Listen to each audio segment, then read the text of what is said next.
Hey there, friends. It's Bill McDonald, the Reading and Writing Doctor here, and today I wanted to show you a different way on how to do informative, expository, and opinion argumentative essays using your hand.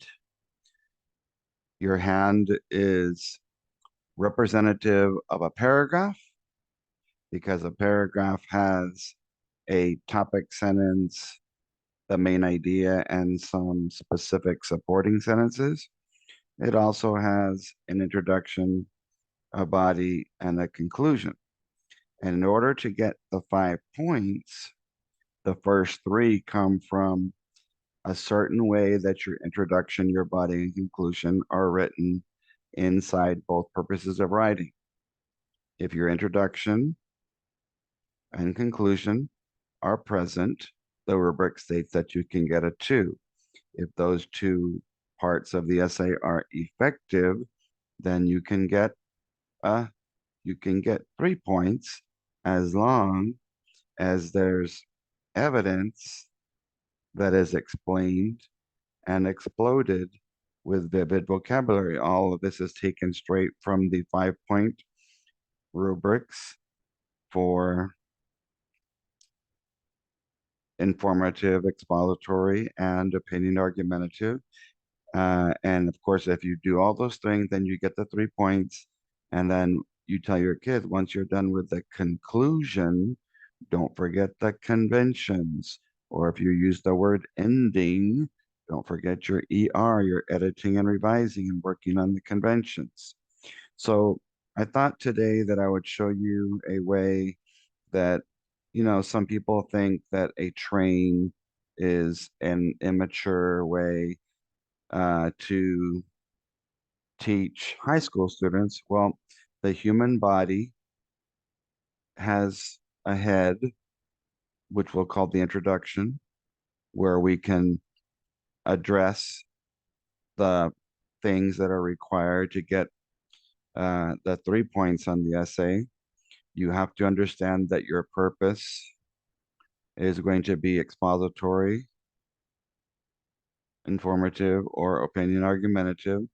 They'll be called extended essays, that there'll be a topic, usually in the form of a statement, that in order to get a 1, you must have an introduction and a conclusion. Um, well, in order to get a 2, they must be present. In order to turn them into a 3, they must be effective. So it depends on how you write the introduction and the conclusion.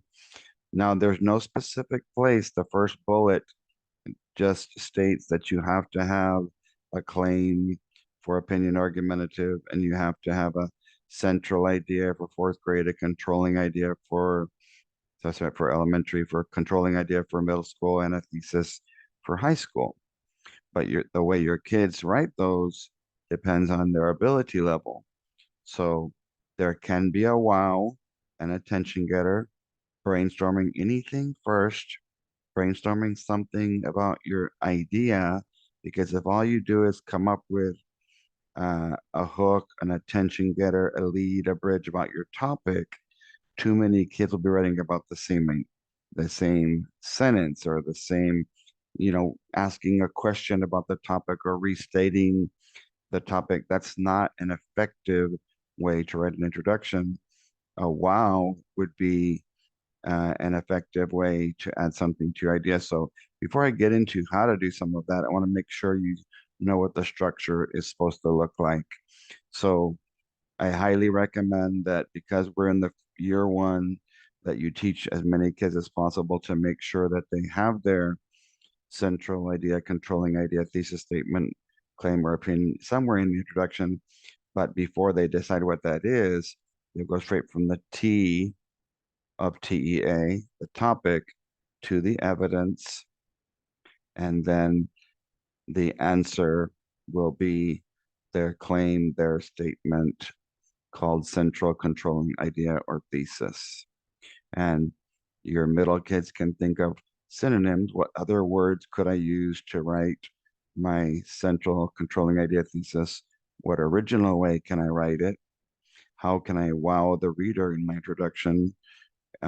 because in the email that was sent to me by a representative TA, they said that they can have anything they want connected to their idea to draw the reader in, to make the introduction and the conclusion more effective, as long as it related to the topic and their idea. So when your kids are giving evidence in the body, the idea on how to get the 2 and the 3 points to make sure it gets in there, the heart of the essay is a combination of the evidence, possibly telling the reader specifically or generally where it is, and using quotations or not.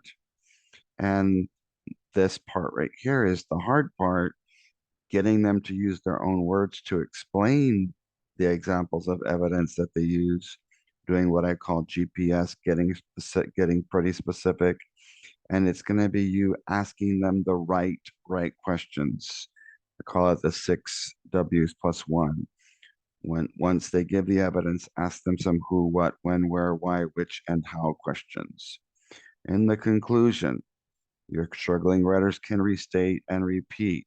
I would rather have you tell them to restate or repeat their thesis, central idea, or controlling idea, not to restate the topic. You've already written the topic, and then you wrote the topic again in the body, and again the conclusion. The reader already knows what the topic is.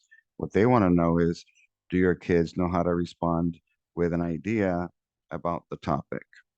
So rephrasing is saying, how can I say my idea in a different way? A reflection is, what can I add on in what extension?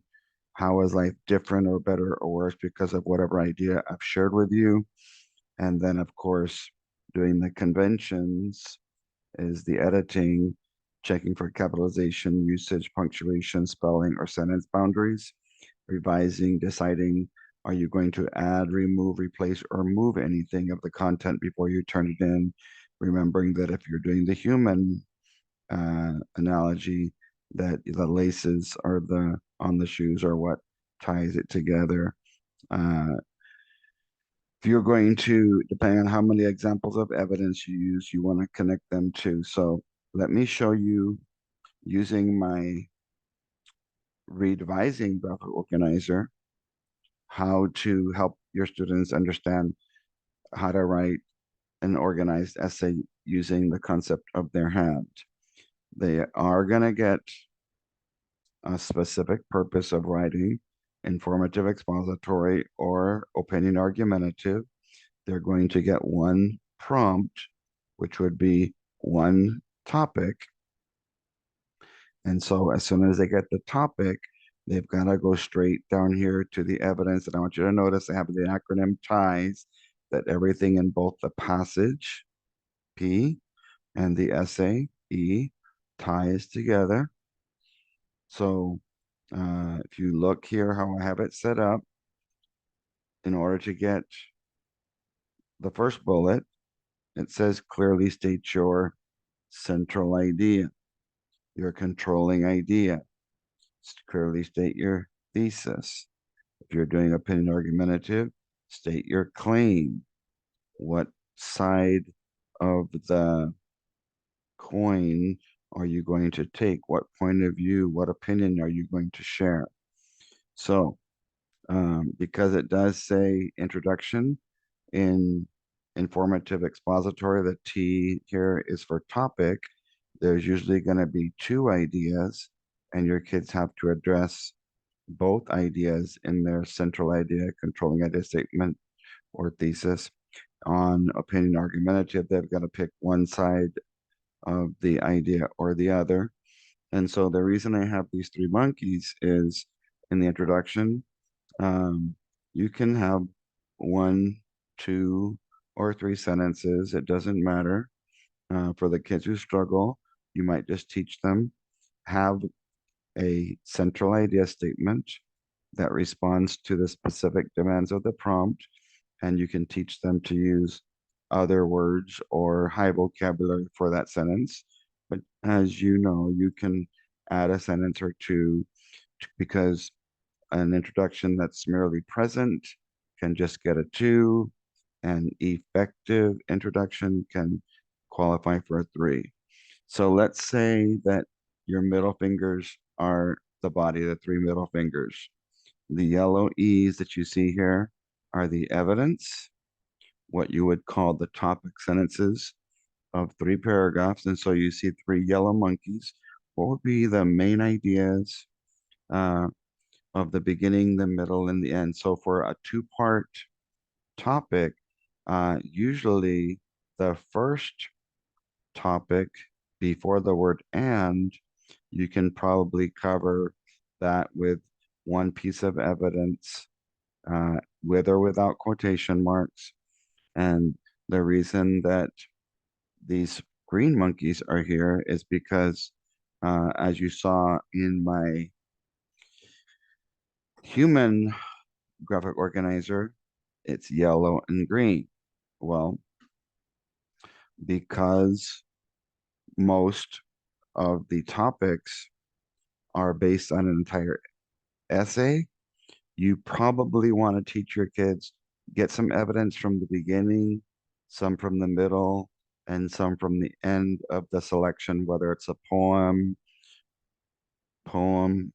whether it's a play, whether it's an entertaining piece, a fiction piece, an informative, uh, uh, a literary um,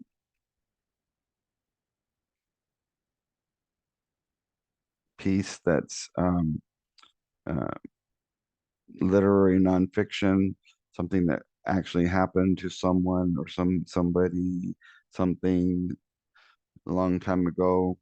Um, so the idea of the 3 yellows is, what evidence ideas are you going to take from the beginning, the middle, or the end? Because you need to base your whole central idea, controlling idea, or thesis on evidence. So those would be your 3 topic sentences from different parts of the essays. If you had kids who struggle, those specific supporting sentences would be, how would you explain that evidence in your words? Um, because uh, inferring is reading between the lines, while explaining is writing between the lines. So whatever this evidence is that's on the lines that your kids are going to use, the the monkeys that go with them are the specific supporting sentences that allow the explanation to be developed. And so if your kids are struggling, then you say, you know, at the beginning, give me a piece of evidence from the beginning and explain it with one sentence. Give me a piece of evidence from from the middle and try to explain it with one sentence. Give me a third piece of evidence from the end and try to explain it with one sentence. And then you might just teach them to restate in the conclusion. And so you could possibly have, if you look here, could possibly have an essay that had 1, 2, 3, 4, 5, 6, 7, 8 sentences where they just have um,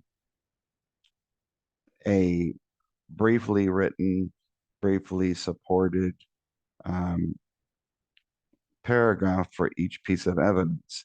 Now, some of your kids will struggle, so you might say, for those kids, they might have a total of 1, 2, 3, 4, 5, 6 sentences where they say, okay, I'm going to make my central idea statement. I'm going to have one piece of evidence from the beginning, middle, support it with one sentence, once a piece of evidence from the middle towards the end, like the before and after type thing, explain it with one sentence, and then have an end where they just kind of restate their idea. And that's for the kids who struggle. That would be a total of 6 whole sentences. Okay. But if your kids have the ability, you could tell them, okay, the next time, because I'm going to teach you the who, what, I'm going to teach you how to, I'm going to ask you the right questions. I'm going to teach you that eventually you can add an extra sentence explain that piece of evidence. And the cool thing about these monkeys is they look like S's for sentences. Add an extra sentence explaining that evidence and an extra sentence explaining that evidence. And if you're asking where did I get these monkeys, they're from Oriental Trading. Um, if you've been to one of my trainings, or if you got if you went to the Texas training tours, each of you got those. Most of you who went to a personal training at your campus or district got these as well. Let's say you want to develop a little bit more. Well, there's no magical number that you need, but the idea is that the more GPS specific you can be in explaining each piece of evidence, how does that evidence tie in with the idea that I gave you? And how does that idea tie in with the topic? So if you think of the letter T, you're having to tell your kids, if you're going to have all these, how do they each transition?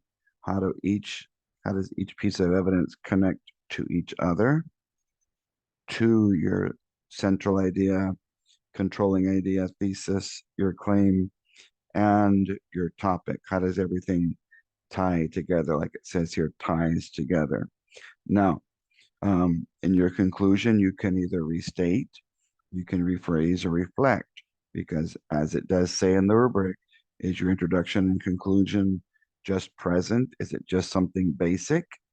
Or is it effective because you were teaching your kids how to write creatively? Now, for those of you who teach 8th to 10th grade, I want you to notice that the last three letters of argumentative are IVE.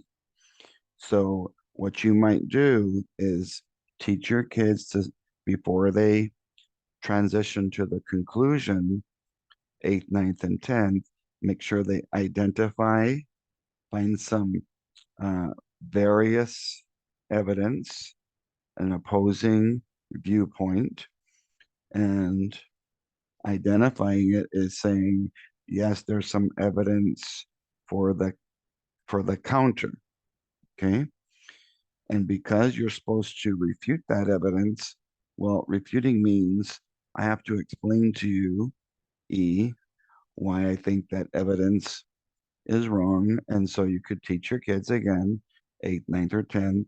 You would hopefully have a couple of sentences towards the end of the essay where you refute the evidence. Because if all you do is identify it, well, on paragraph whatever, it says something, but you don't refute it, if you don't explain why the evidence is wrong, then you can't get the three of the development and organization, because it does says you say in 8th, 9th, and 10th, you have to not only identify the counter evidence, but you have to refute it. But you other grade levels don't have to worry about that. 7th and lower, you just have to stick to one side or the other. The problem with elementary and middle school is sometimes your essay might be on a paired passage, and so it does state that your evidence that you're going to use on a paired passage has to come from at least one of the passages. You don't have to use both if you're going to have a secondary paired passage topic, which I think will be a little bit much to ask of kids.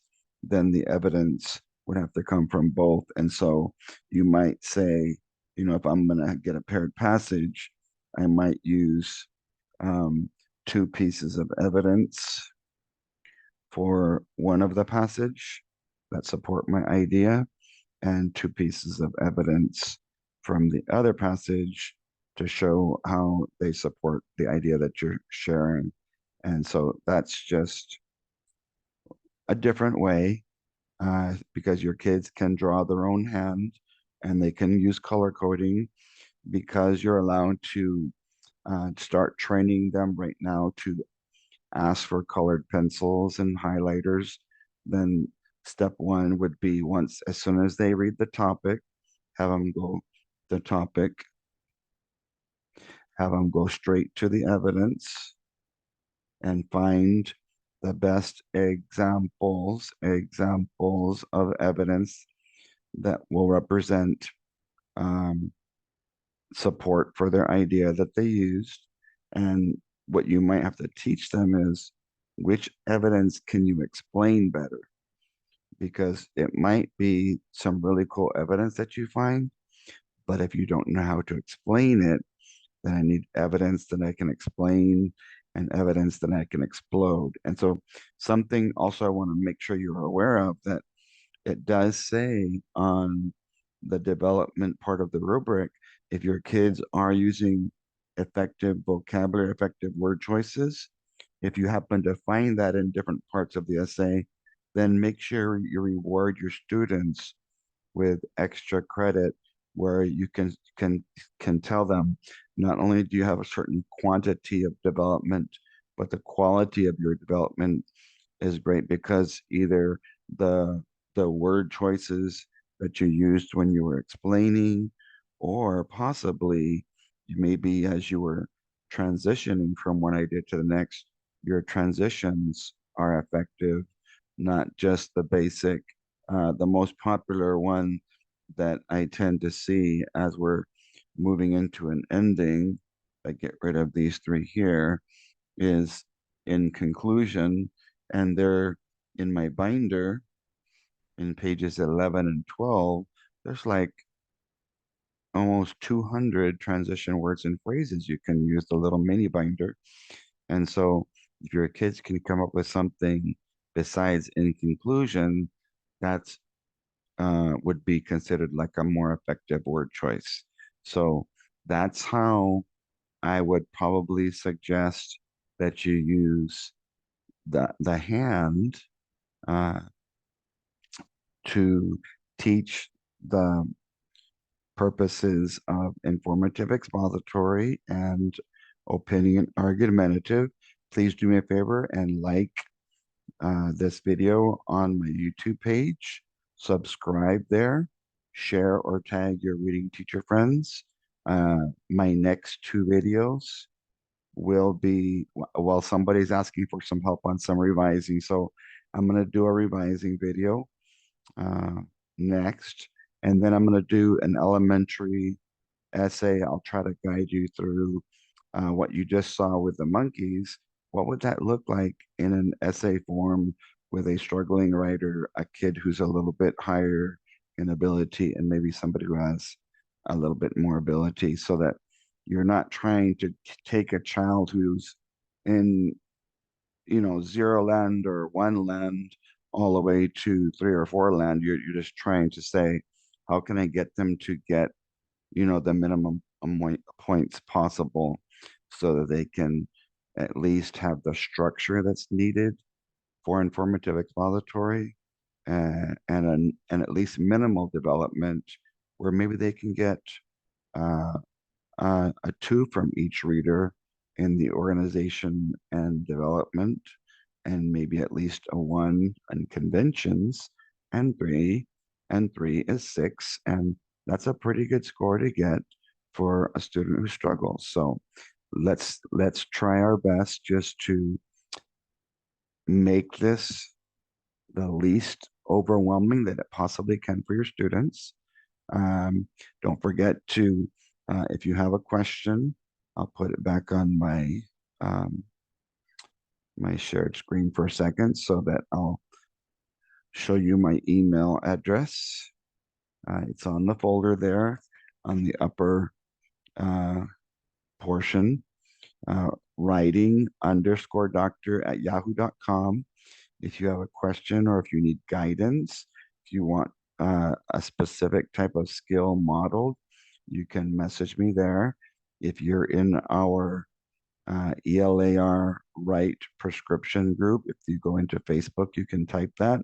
If you happen to be watching this on YouTube, then you can type ELAR, the right prescription. If you don't have uh, Facebook, then of course you can email me and I can make sure that you receive some of the videos. If you subscribe, then automatically all the videos that I post to my YouTube page will come to you. So just keep in mind that once the essay is finished, your students will either get 1 on the essay itself, they'll either get 0, 1, or 2 points based on how well the students did on conventions. So the 10 points that they can earn on conventions, 6 of them are for how it's organized, 3 from each reader, and 4 points are the conventions, 2 for each reader. So that's why it's called May the Fives Be With You, that hopefully 2 different readers will give your students a 5. So God bless you guys. Thanks so much for taking the time to watch this today, and you have a blessed day.